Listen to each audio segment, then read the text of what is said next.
जो है, तो हम बता दिए थे कि इस तरह का, इसको हम बीम बोलते हैं। ये बीम है और बीम के नीचे में ऐसे करके जो तीर का चिन्ह दिए हैं दोनों अंतिम छोर पे, ये बीच में नहीं दिए इस तरह का तीर का चिन्ह, ये बीम है और बीम के दोनों अंतिम छोर पे नीचे से सपोर्ट काम करता है, तो इस बीम को बोलते हैं सिंपली सपोर्टेड बीम। और ये क्या होगा कि यहाँ पे हम सपोर्ट नहीं देते, यहाँ पे भी हम सपोर्ट नहीं देते। सपोर्ट कब दिख रहा है इस बीम में, इस क्वेश्चन में यहाँ दे रहे हैं और यहाँ दे रहे हैं। ये सपोर्ट दोनों अंतिम छोर पे नहीं देके, यहाँ से क्या है, इस छोर से अंदर सपोर्ट देते हैं, इस छोर से अंदर सपोर्ट देते हैं। इसका मतलब क्या हो गया कि यहाँ सपोर्ट से ये बीम आगे बढ़ा हुआ है, इस सपोर्ट से ये बीम आगे बढ़ा हुआ है। हम बोल सकते हैं कि ये बीम जो है ओवरहैंग किया हुआ, ओवरहैंग किया हुआ, इधर भी ओवरहैंग है, मतलब बोथ साइड ओवरहैंगिंग, इस बीम को ओवरहैंगिंग बीम बोलेंगे। क्यों? क्योंकि सपोर्ट यहाँ है, बीम आगे का क्या हैंग कर गया है, लटक रहा है, ये आगे ही बढ़ रहा है, आगे लटक रहा है। ये तो ये सपोर्ट से जब आगे लटक रहा है, सपोर्ट से जब ये आगे लटक रहा है, ये दोनों साइड ये आगे एक्सटेंड कर रहा है, सपोर्ट से आगे एक्सटेंड बढ़ गया, ये सपोर्ट से आगे बढ़ गया, ये इसको बोलते हैं बोथ साइड ओवरहैंगिंग। लेकिन किसी बीम में क्या होगा कि मान लो कि ये बीम है ऐसे करके, और एक सपोर्ट तो हम इसके अंतिम छोर पे यहाँ पे लगा देते हैं, लेकिन इस पे हम क्या करते हैं, यहाँ पे लगा देते हैं। तो ये दोनों बीम ओवरहैंगिंग बीम है, लेकिन अंतर क्या है कि इसमें क्या है कि इधर भी एक्सटेंड किया हुआ है और इधर भी एक्सटेंड किया हुआ है, तो बोथ साइड ओवरहैंगिंग। और ये क्या है, एक ही साइड आगे एक्सटेंड किया हुआ है, इसको बोलते हैं वन साइड ओवरहैंगिंग। लेकिन ये भी ओवरहैंगिंग है, ये भी ओवरहैंगिंग है, ये वन साइड ओवरहैंगिंग है, ये बोथ साइड ओवरहैंगिंग है। तो ये बीम जो है, देखो कि सपोर्ट मेरा यहाँ है और ये एक्सटेंड करके आगे इधर भी है, सपोर्ट यहाँ, ये एक्सटेंड करके आगे इधर भी है। तो बोल सकते हैं ये जो हमको बीम दिया होगा वो कौन सा बीम है, ओवरहैंगिंग बीम है, क्योंकि ये सपोर्ट क्या है, ये इंड के अंदर में लगा हुआ। हमको निकालना क्या है कि ये ओवरहैंगिंग बीम के ऊपर में देखो एक लोड यहाँ है, एक लोड ये है, एक लोड ये है, ये तीन तरह का लोड हमको दिया हुआ है। इस लोड को बोलते हैं यूडीएल, और ये भी लोड है यूडीएल, और ये बोलते हैं पॉइंट लोड। पॉइंट लोड ये किसको बोलते हैं कि मान लो कोई बीम है, इसके ऊपर से क्या करते हैं, कोई बॉल को टच करा देते हैं। बताओ इस बॉल जो एक पॉइंट पे टच कर रहा है, बताओ इस बॉल का जो वेट होगा इस बीम पे, बताओ किसी एक खास पॉइंट पे लग रहा है कि पूरे लेंथ पे लग रहा है, एक खास पॉइंट पे टच कर रहा है। इसका मतलब इस पॉइंट पे इसका लोड नीचे की ओर काम करेगा, एक पॉइंट यहाँ पे, पॉइंट पे यहाँ पे लोड काम कर रहा है, इसलिए इस तरह के लोड को कहीं बीम पे अगर इस तरह का लोड देते हैं तो वो क्या हो गया, हमको पॉइंट लोड, यानी किसी पॉइंट पे ये काम कर रहा है। लेकिन देखो कि ये कहीं पे हम क्या करते हैं, इस बीम के ऊपर क्या करते हैं, इतना बड़ा एक और लकड़ी का टुकड़ा को रख देते हैं। इसका मतलब बताओ कि क्या ये एक पॉइंट पे लोड लगा रहा है, नहीं, कुछ लंबाई पे लगा रहा है, कुछ लंबाई पे तो लगा रहा है, लेकिन सभी जगह देखो लोड, यहाँ पे लोड देखो, यहाँ पे लोड देखो, यहाँ पे देखो, यहाँ पे देखो, सभी जगह लोड बताओ किस तरह लग रहा है, एक समान लग रहा है। तो इस तरह के लोड को हम बोलते हैं यूडीएल लोड। और जब कहीं बॉल मान लो इसके ऊपर में हम ये बॉल रख देते हैं तो किसी खास पॉइंट पे ये लोड लगा रहा है, तो ये पॉइंट लोड, और ये कौन सा लोड होगा मेरा, यूडीएल लोड होगा। तो ये देखो क्या है, यहाँ से यहाँ तक यूडीएल है, इस तरह का लोड काम कर रहा है, और इस पॉइंट पे सिर्फ काम कर रहा है, तो इस तरह का लोड काम कर रहा है। इसलिए यहाँ पे दो लोड है, एक पॉइंट लोड है, दूसरा क्या है, यूडीएल लोड है। हम क्या करते हैं, इस पॉइंट लोड को हम कंसीडर करने का मतलब चेंजिंग नहीं करते हैं, हमको निकालना मेन रूप किसमें है, देखो कि इसके ऊपर से बीम पे लोड देते हैं। बताओ कि ये पाइप है, उसके ऊपर से अगर हम लोड दे रहे हैं, ये लोड को बैलेंस कौन करके रखता है, जो नीचे से सपोर्ट लगाता है। अगर ये सपोर्ट काम करना बंद कर देगा तो बीम मेरा क्या होगा, वो गिर जाएगा। ये इक्विलिब्रियम कंडीशन बनाने के लिए जितना ऊपर से लोड काम करता है, ये दोनों सपोर्ट में उतना ही लगाएगा। बताओ बीम जहां है वहीं स्थिर रह जाएगा। इसके लिए हमको निकालना क्या है, ये क्वेश्चन में बोल रहा है कि ये बताइए कि आप आरबी कितना नीचे से लगाएगा, और ये आप काउंट करके बताइए कि आरए कितना लगाएगा। ये नीचे से अगर नहीं लगाएगा तो बताओ ऊपर बीम मेरा क्या होगा, डिफलेक्ट कर जाएगा। इसलिए ये और ये कितना है, मेन रूप से आंसर हमको वही देना है कि नीचे से ये कितना लगाएगा और नीचे से ये कितना लगाएगा। तो सबसे पहले हम क्या करेंगे, देखेंगे इस बीम पे कितना लोड है, तो तीन लोड है, 1 2 3। देखो ये न्यूटन में है और ये न्यूटन प्रति मीटर में है, तो न्यूटन प्रति मीटर में जो लोड दिया रहेगा उसको यूडीएल बोलते हैं, और जो न्यूटन में दिया रहेगा उसको क्या बोलते हैं, पॉइंट लोड बोलते हैं। इस यूडीएल को इसी तरह पॉइंट में कन्वर्ट करेंगे। देखो 1 मीटर पे कितना न्यूटन बोला, प्रति मीटर का मतलब क्या हुआ, इकाई लंबाई पे। 1 मीटर पे कितना न्यूटन, 2 न्यूटन। तो बताओ कि ये जो है यूडियल लोड यहाँ से यहाँ तक कितने दूरी पे काम कर रहा है, 2 मीटर पे। 1 मीटर पे 2 न्यूटन, तो 2 मीटर पे कितना होगा, 4 होगा। लेकिन ये 4 कहाँ शिफ्ट होगा, तो जितने दूरी ये यूडियल काम करता है उसके सेंटर ऑफ ग्रेविटी, सेंटर पर। बताओ कि अगर ये 2 मीटर का है तो इसका सेंटर कितना पे होगा, बताओ मिडिल में होगा। तो इधर से कितना दूरी पे होगा, वो 1 मीटर पे होगा। इसलिए ये पॉइंट यहाँ से वैसे करके दे देते हैं कि ये पॉइंट यहाँ से ये जो होगा वो 4 न्यूटन का होगा। देखो ये न्यूटन, तो ये भी न्यूटन, ये पॉइंट लोड, तब ये कौन लोड हो गया, मेरा पॉइंट लोड हो गया। लेकिन जब सेंटर पे काम करेगा बताओ, तो यहाँ से यहाँ तक ये दूरी कितना हो जाएगा, 1 मीटर। यहाँ से ये भी दूरी कितना हो जाएगा, 1 मीटर। इधर से भी आधा, इधर से भी आधा, तब तो सेंटर होगा उसका ना। अब हम चलो इसका हम पॉइंट में कन्वर्ट कर लिए, ये ऑलरेडी पॉइंट में है। अब इसको कन्वर्ट करेंगे। 1 मीटर पे 3 न्यूटन, 3 न्यूटन काम करता है। तो यूडियल कितने दूरी पे काम करता है, 2 मीटर पे। 1 मीटर पे 3 न्यूटन, तो 2 मीटर पे कितना होगा बताओ, ये 6 न्यूटन होगा। 6 न्यूटन तो होगा, लेकिन ये 6 न्यूटन कहाँ होगा, तो जितने दूरी ये यूडियल काम करता है उसके सेंटर पॉइंट पे होगा। तो सेंटर पॉइंट पे होगा बताओ, तो इधर से भी इसका सेंटर कितने दूरी पे होगा, 1 मीटर पे। इधर से भी इसका सेंटर कितने दूरी पे होगा, 1 मीटर पे। कोई दिक्कत नहीं।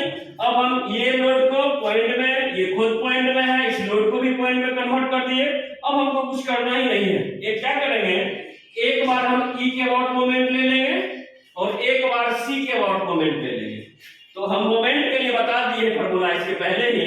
मोमेंट इक्वल टू क्या होता है, फोर्स इनटू परपेंडिकुलर डिस्टेंस। हमको फोर्स मालूम होना चाहिए और जिसके बाद मोमेंट निकालते हैं वहां तक का हमको दूरी मालूम होना चाहिए।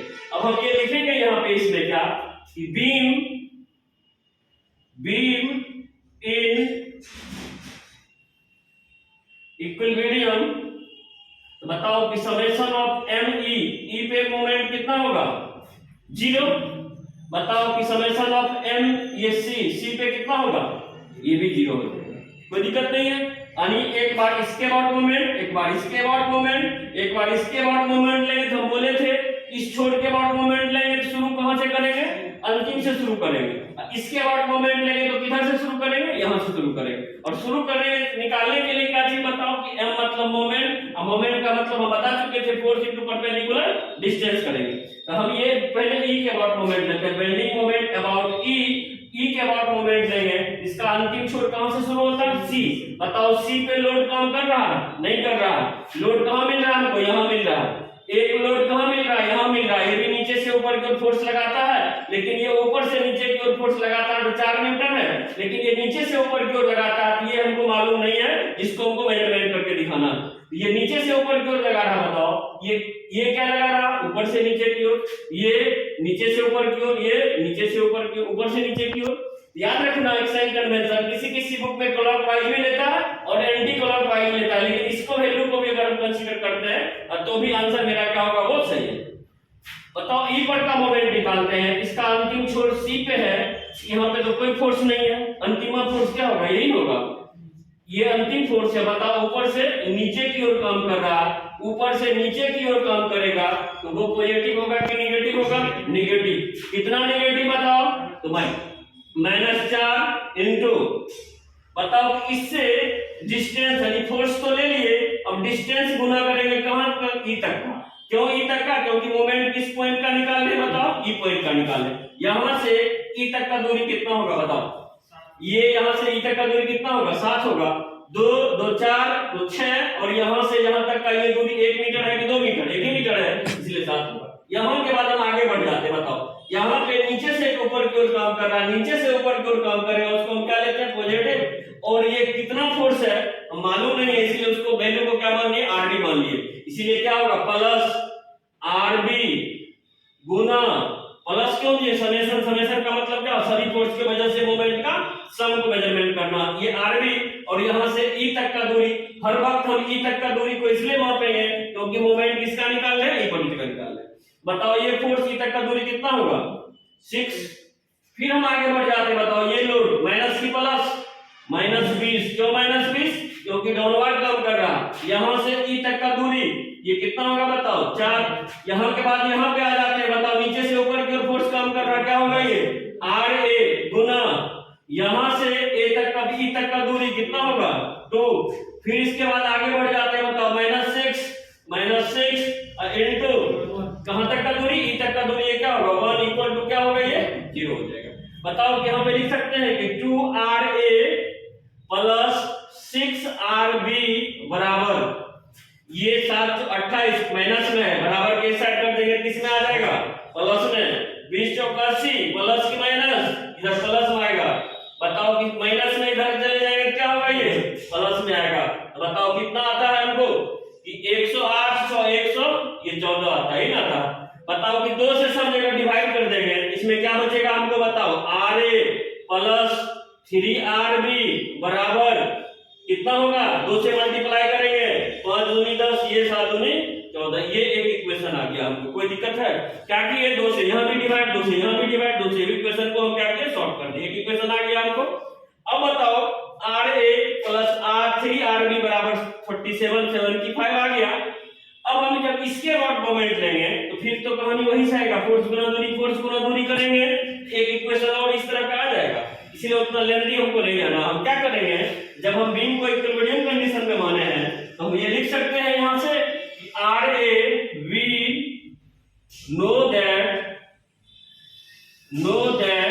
अगर बीम इक्विलिब्रियम कंडीशन में होगा तो ये और ये फोर्स कितना लगाएगा, दोनों मिला के उतना ही लगाएगा जितना ऊपर से लोड कम करता है, तभी तो बीम स्थिर रहेगा ना। इसका मतलब RA प्लस RB बराबर कितना होगा, तो जितना ऊपर से लोड कम करता है। बताओ कितना लोड कम करता है, 6 प्लस 20 प्लस कितना होगा 4।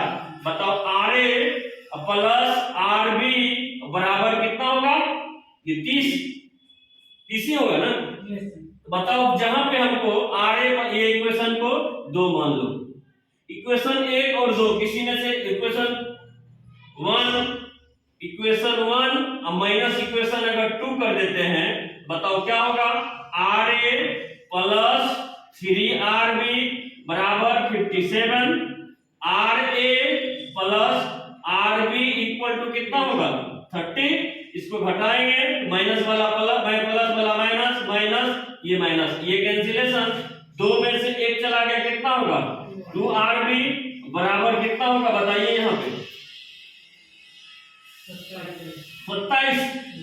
तो बताओ RB बराबर कितना हो जाएगा, 27/2 इक्वल टू 13.5 न्यूटन, ही होगा।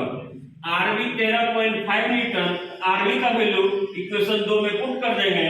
बताओ कि यहां से हमको क्या होगा, इस जगह से RB का वैल्यू जब इक्वेशन 2 में पुट कर देंगे यहां से, तो बताओ कि जगह पे हम ये लिख सकते हैं कि RA प्लस RB बराबर 57, ये कितना है 30, जहां पे RA प्लस 13.5 इक्वल टू 30, तो RA बराबर कितना हो जाएगा 30 माइनस 13.5 इक्वल टू कितना होगा, ये 16.5 न्यूटन। RA हमको 16.5 न्यूटन, एक इक्वेशन हमको ये वैल्यू आ गया और दूसरा मेरा यहाँ सॉल्यूशन आ गया, RB आ गया। हमको निकालना क्या था, to find reaction support, RB निकालना था। RB का वैल्यू आया है इतना न्यूटन और RA का जो वैल्यू आया है वो 16.5 न्यूटन, यही निकालना था। इसके ऊपर से जब लोड देते हैं रिएक्शन में ये सपोर्ट काम करता है वो कितना लगाता है, तो ये हमको 16.5 और ये 13.5 आ गया। आंसर हमको एक ये हो गया और एक आंसर क्या हो गया, यहाँ से ये हो गया, यही 2 आंसर। ठीक है, कंप्लीट हो गया। कोई दिक्कत है तो फिर बताओ।